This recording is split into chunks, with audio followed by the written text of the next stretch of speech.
Hello and welcome to the new season on TJ13 TV. Pre-season testing has just got underway in Barcelona, so who better to get an initial report from than TJ13's in-house expert, AJ. So AJ, long time no speak. Looks like you're about to shed that winter coat of yours.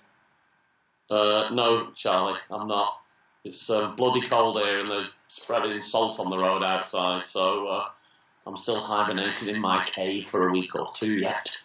Not like the F1 teams in nice and sunny Barcelona. What are your first impressions of F1 2017 style? Well, yeah, it did look rather pleasant out there, but having been at the tests on previous occasions, it usually starts about 0 degrees at 9 o'clock, warms up to a bit of shorts and t-shirt for 3 hours in the afternoon, and then it's cold again. But anyway, big rule changes this year. The rule changes are really designed to shuffle the pack, to topple Mercedes from their position at the top of the heap. But it looks like that's been a miserable failure because Lewis and Valtteri Bottas pounded round lap after lap after lap, 152 laps in total. And Ferrari managed 128 and Williams were third with 103. But the confidence in the Mercedes team is so high that they scheduled each driver to do either a morning or an afternoon session each day this week, presumably because the car is so reliable that the drivers will probably get too tired if they have to do like 160 laps a day. And do you think the rule change have worked from a speed perspective? We heard advertised before testing of 5 to 6 second per lap increase in speed.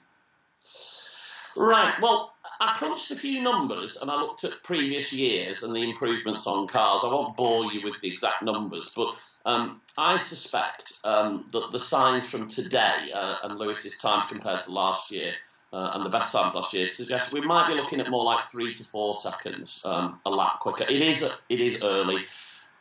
The new tyres, etc., do put a bigger variable into it, but you know, if we extrapolate out what's happened as the 8 days of testing develop in previous years, I'd say more like 3 to 4 seconds rather than 5 to 6 seconds a lap. But we shall see.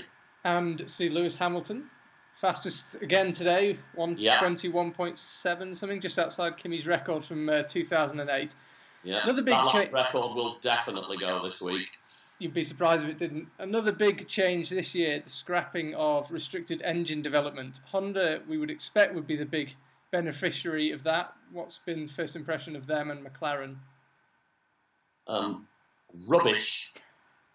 If in other words of one famous F1 car designer who was in his pomp during Williams' successful days in the 80s and the 90s, yeah, Fernando Alonso did a lap. The car stopped. McLaren ultimately had to change an engine, so engine 2 this afternoon. Hilarious, really, if not so sad. But anyway, Fred did get out, and he crawled around about 3 seconds a lap slower than Lewis, 29 or so, 30 laps. I wouldn't say it's a good start for McLaren. I can't see them doing anything other than another extension of last year. Okay, slightly depressing thought from the McLaren fans. But McLaren aside, the car's looking aggressive, mean, cool.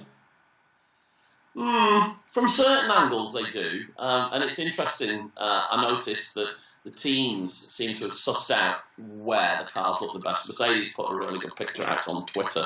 It makes the car look quite mean. The lower angle of the rear wing, I think, helps a little bit in terms of making the car look a bit sleeker. But the one goddamn thing that just is so ugly and obvious are these bloody shark fins. And it's ridiculous. We had them back in 2011, I think it was. And they regulated them out because everyone said they were ugly. And here we are again. Shark fins everywhere. And Christian Horner, I believe, spotted the shark fin loophole, tried to have it closed, and was voted down. After the regulations had been agreed, and it requires all of the teams to be unanimous to change them, Red Bull pointed out we were going to get this shark fin, but the rest of the teams, the F1 Commission, refused to change the regulations. So Once again, some things in Formula One have changed. New owners, new cars, but no new F1 unanimity of purpose.